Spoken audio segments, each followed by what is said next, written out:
Hello, and welcome to this edition of Focus on the Future. I'm Council Chair Derrick Davis. Thank you for tuning in. We are moving forward with purpose in Prince George's County for a quality of life that brings us better schools, better health care, better transportation options, and new jobs and businesses. Domestic violence has no place in that bright future, and my special Focus on the Future guest will discuss how Prince George's County and our community are working together to address this issue and support our families. Please stay tuned. Focus on the Future comes your way in just a moment.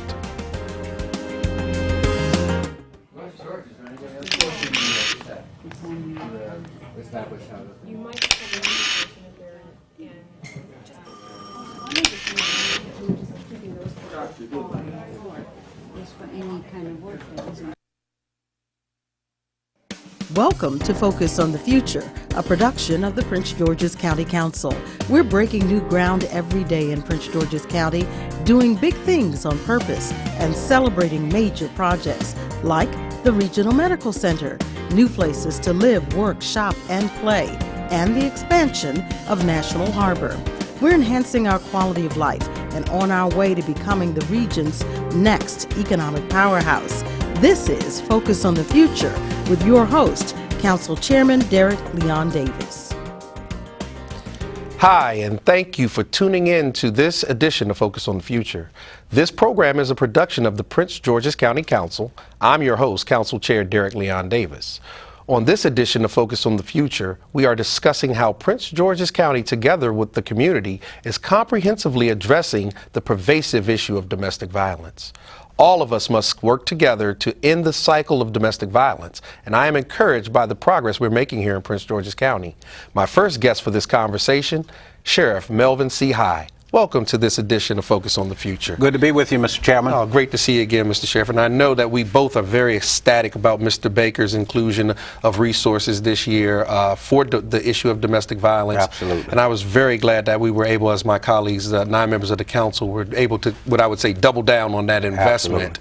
So tell us just a little bit about yourself and your role with regard to that issue. Well, let me first thank you and the county executive for funding us in a better way and giving us the resources to address this very difficult and challenging issue for our community. Domestic violence is a challenge not only in Prince George's County but throughout the nation. But I'm very pleased with the effort that Prince George's County is making in the lives of its citizens so that we can get to what I consider where we should be, 0 incidents of domestic violence. Yeah. That's all of our hope and dream. Your deputies are on the front line of the issue. So what are the factors that you see at this point that are giving rise to the increases that we have experienced? Well, let me first say domestic violence is a crime that's perpetrated mostly against women by men, although there are some men victims as well. But mostly it's a crime against women and presents a tremendous challenge for us and for our community. The factors that give rise to it is really everyday living issues, the strifes that people go through, everything from loss of jobs to loss of faith to the violence that we unfortunately see in our homes, that ultimately our young children grow up and model as adults. And then through the various media that we're bombarded with every day, from television to movies to social whatever, media now. We see all of this violence, etc., that unfortunately too many of our people emulate. Yeah, social media has really exacerbated everything. So everything's on time and quicker now. And quicker, absolutely. So in your experience, what do you find is the most effective approaches that we can utilize in this community to further eradicate this issue?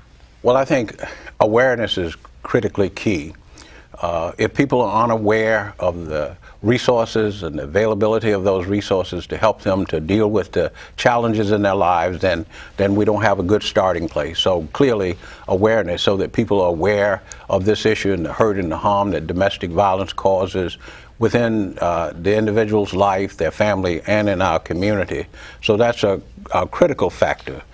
From a law enforcement role, we work hard to uphold the community standard as codified in the written law. So we take a strong approach when we are involved and engaged with citizens of our community who have been harmed or hurt by domestic violence to make sure that we maintain that strong law enforcement role.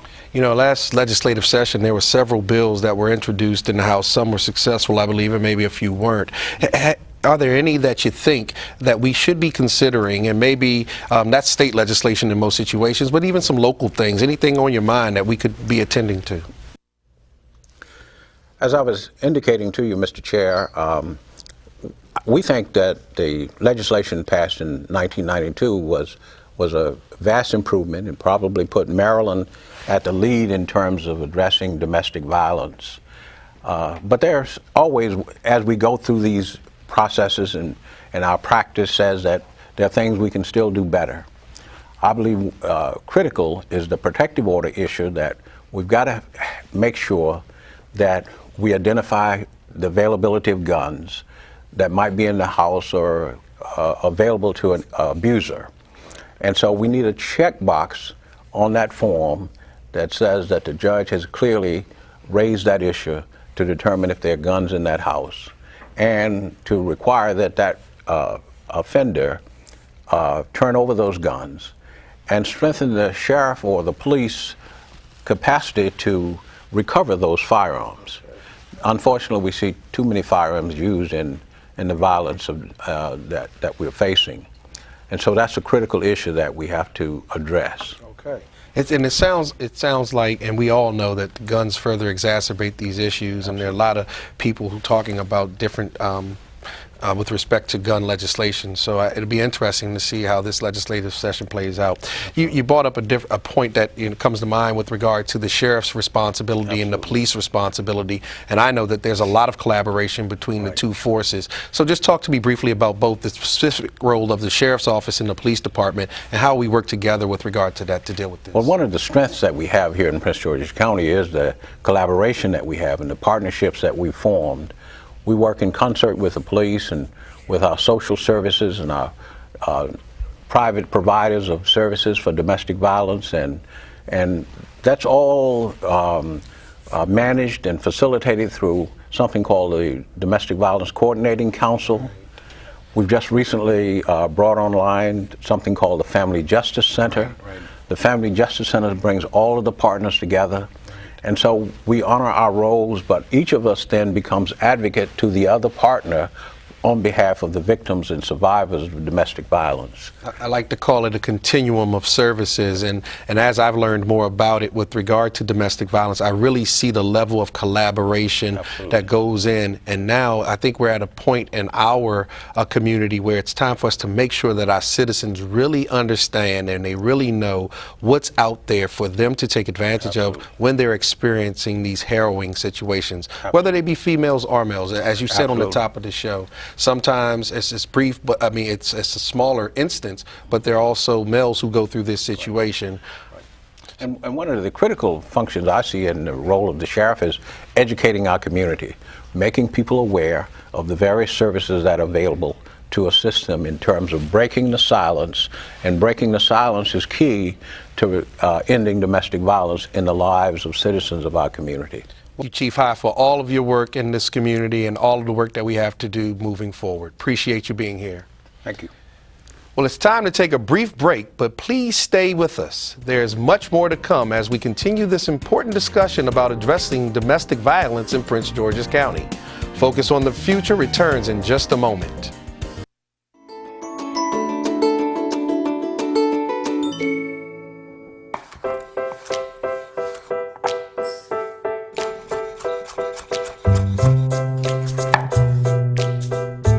Food. It nourishes, brings us together, and adds flavor to life.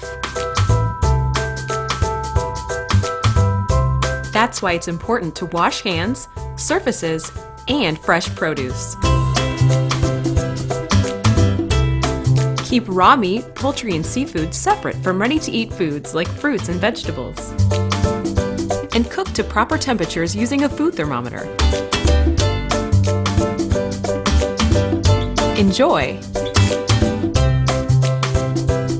And refrigerate leftovers within 2 hours. For more tips on safely preparing foods, visit homefoodsafety.org.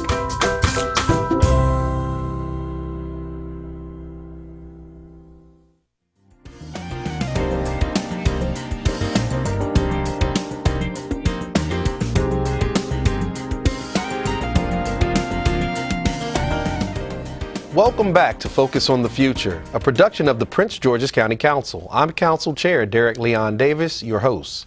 Domestic violence tears apart families. In Prince George's County, we are working to address domestic violence and support families. Joining me now for this part of the conversation is the Associate Director for Domestic Violence and Human Trafficking Division in the county's Department of Family Services, Jackie Rhone. Welcome to Focus on the Future. Thank you. Thank you for being here, Jackie. You've served in the county government in a host of roles, always advocating for the needs of county residents. Tell me just a little bit about your career and service. Oh, I've had 27 years in the county government of service. I served in the health department when HIV/AIDS was an epidemic proportions, and I worked with the Office of the Sheriff for a little while. And then, of course, with the state's attorney, Glenn F. Ivey, I worked with him and part of his executive staff there. And now I'm with the Department of Family Services, heading up the newest division that they have, which is the Domestic Violence and Human Trafficking Division. I'm proud of that, to have known you for so many years and your service. Tell us a little bit more about the important work that and how this new job will serve the residents of Prince George's County. Well, just about 24 months ago, the county executive and the county council recognized the spike in domestic violence incidences in Prince George's County. And so working with public safety and health and human services, Ms. Betty Hager-Francis, the county executive, decided that we should start this division. And the division largely is responsible for collaborating and expanding upon prevention and awareness in the county government around domestic violence and supporting survivors. So in our budget, the one that we just passed, we saw Mr. Baker had already, when he sent the budget down in March, made a significant investment in this area, about $1 million. And the council had been having discussions, and we decided, I think this issue needs to be something that we invest in and ensure that we have a continuum of services. How will this greater level of support be applied? And how will those who need to feel the difference, and how will this work together to make that happen? So recently, the Prince George's County Fatality Review Team provided a report, and that part of that report talked about an awareness that needs to be raised across the county that talks about the red flags. Okay. So one of the initiatives we'll be working on very soon will be working with the county council and the county executive to start having community forums and information sessions where the community can come and hear about the red flags, so they will be able to identify signs of domestic violence and have resources of places that they can go, and or if they know someone, resources that they can refer people to. Okay, it sounds like the information is starting to get out to the community, but the ones who do not have this information, how will they find out about the accessibility of these resources? How can we make sure they know? Well, there will be a huge PR campaign that we'll be working on as well.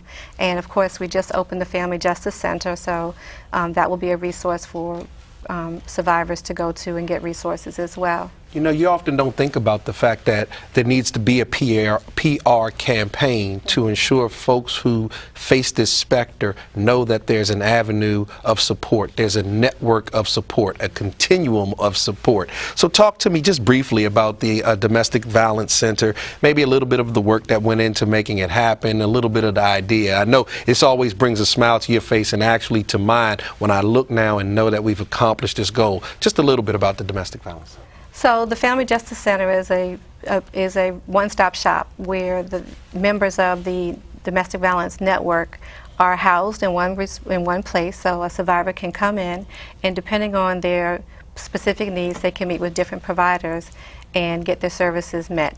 So anything from housing to legal assistance, financial assistance if need be. We have a resiliency fund at the Department of Family Services, and that resiliency fund is, we recognize that survivors are not square.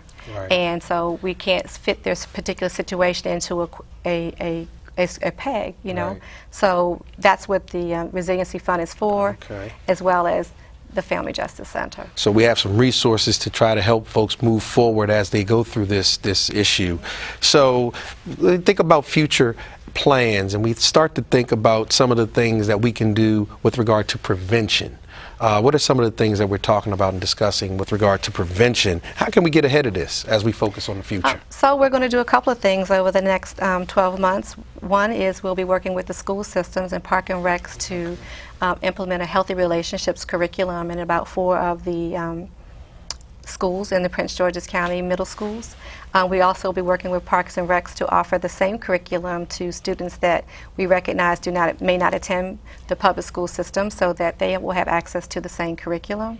We also will be hosting, and I'm sure you'll like this, a men's conference. Yeah. We'll probably do 1 or 2 of those. Good. And so we understand that talking to men about domestic violence is very different.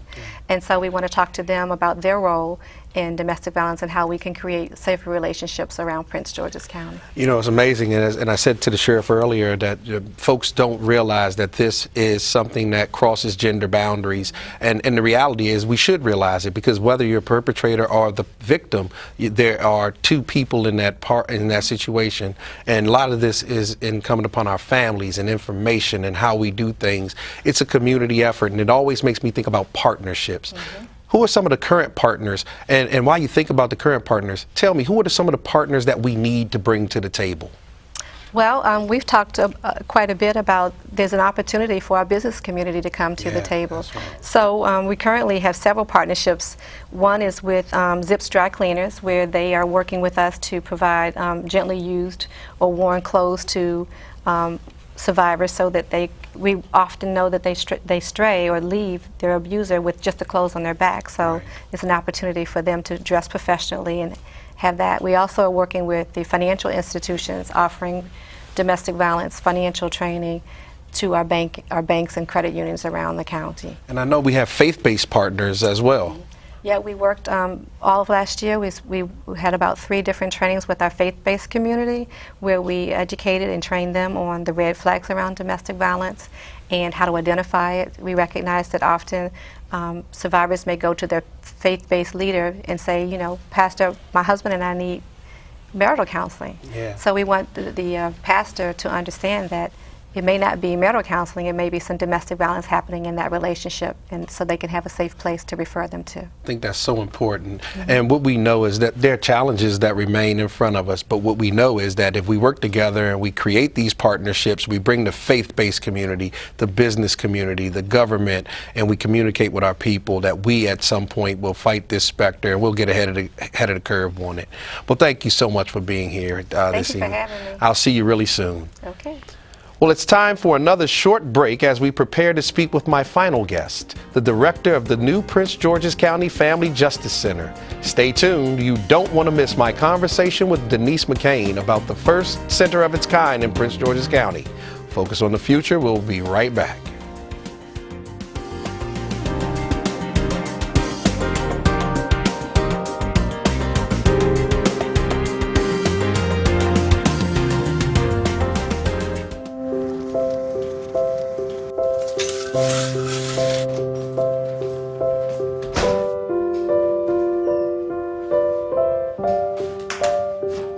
I like to eat apples and bananas.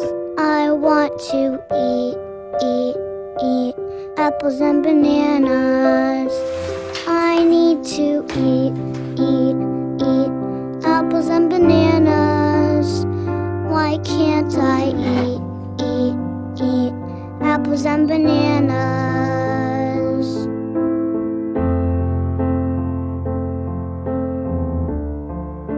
1 in 5 children struggles with hunger in America. Support the Feeding America nationwide network of food banks to help provide meals to those in need. Join us at feedingamerica.org.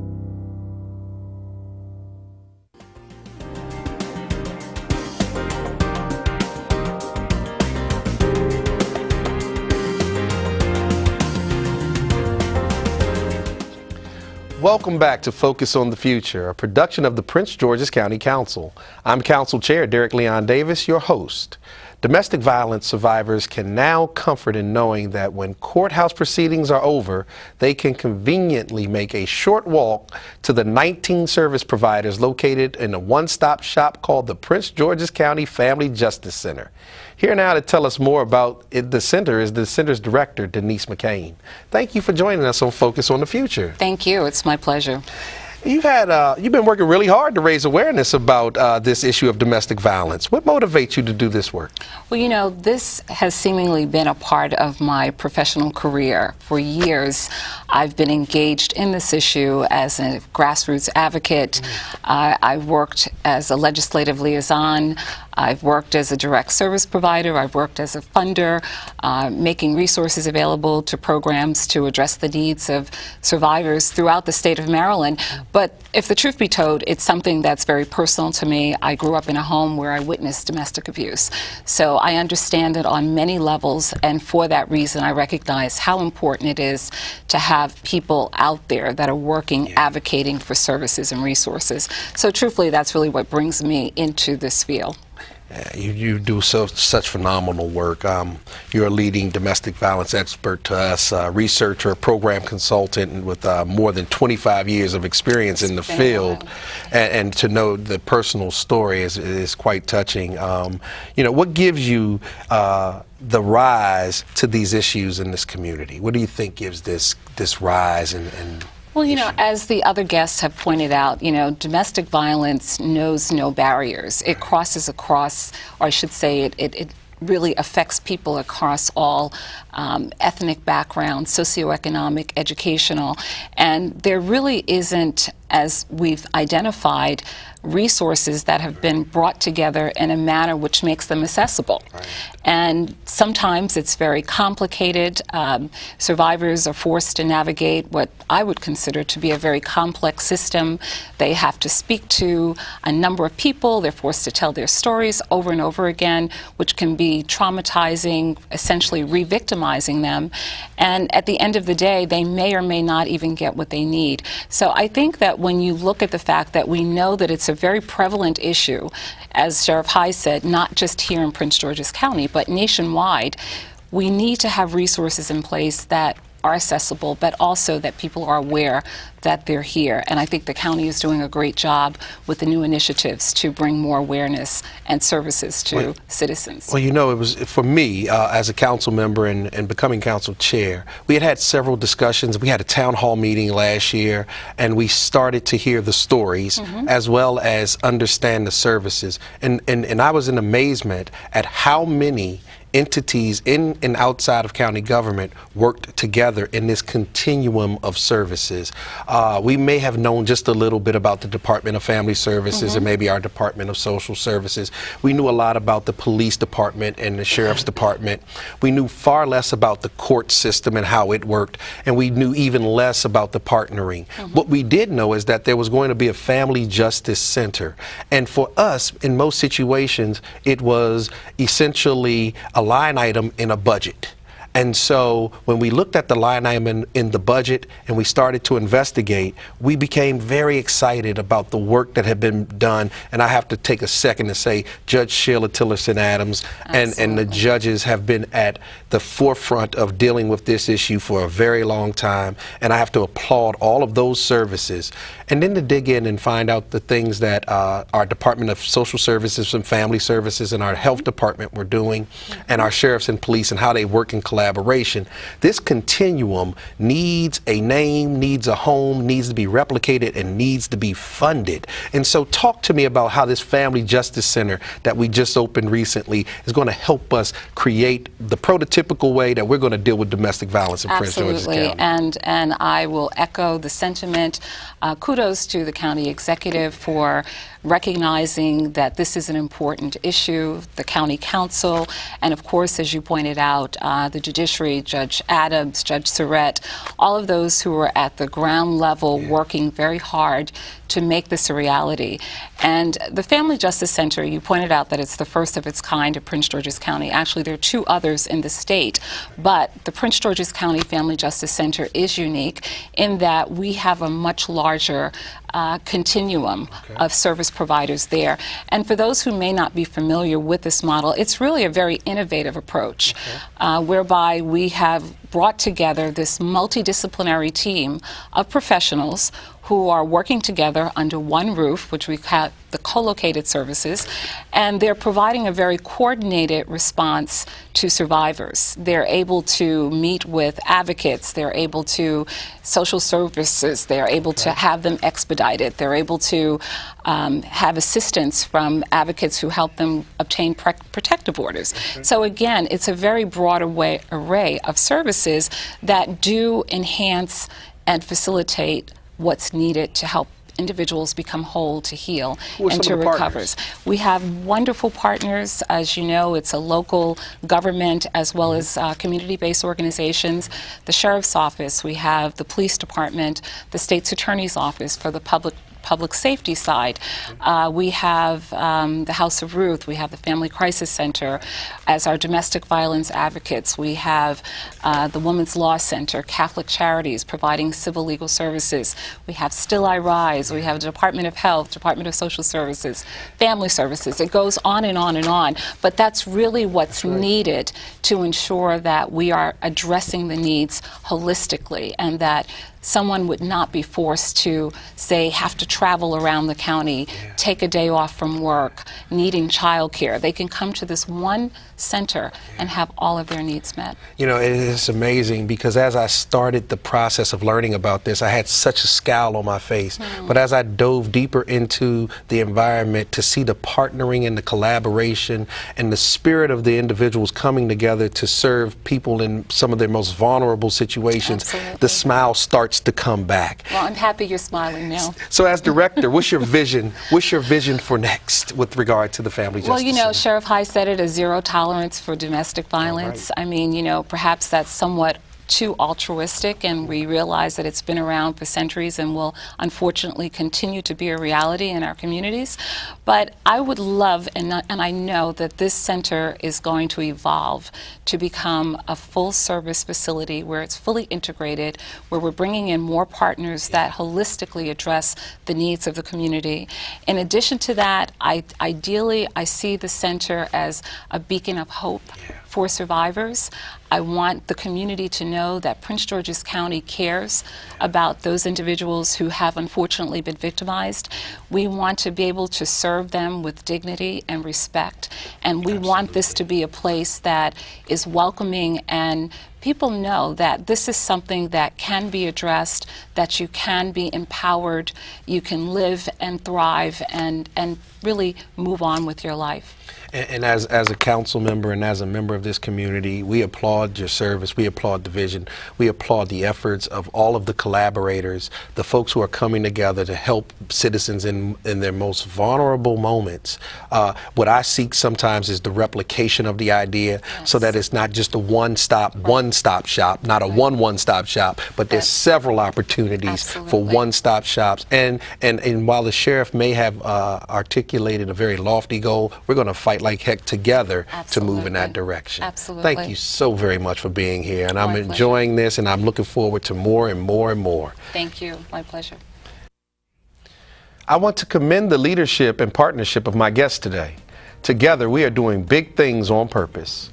My thanks to Sheriff High, Family Services Associate Director Jackie Rhone, and Family Justice Center Director Denise McCain for the critical services you are providing to support the families and assisting domestic violence victims and survivors. Thanks to our viewers for tuning in. This program is a production of the Prince George's County Council. I'm Council Chair Derrick Leon Davis, your host, and I am focused on the future of Prince George's County.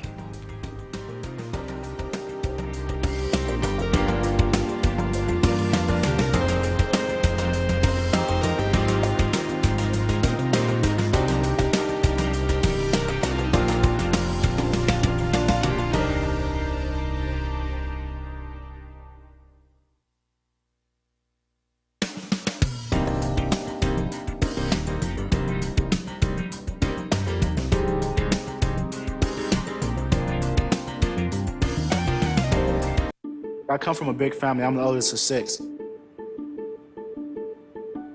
To me, being the first person to go to college, it's like setting a standard, you know? My little brother is 8 years old now. I challenge his curiosity. I challenge him to dream. I have to paint a picture for him that he can look up to and live up to and possibly be better than. My name is Jaquez, and I am your dividend.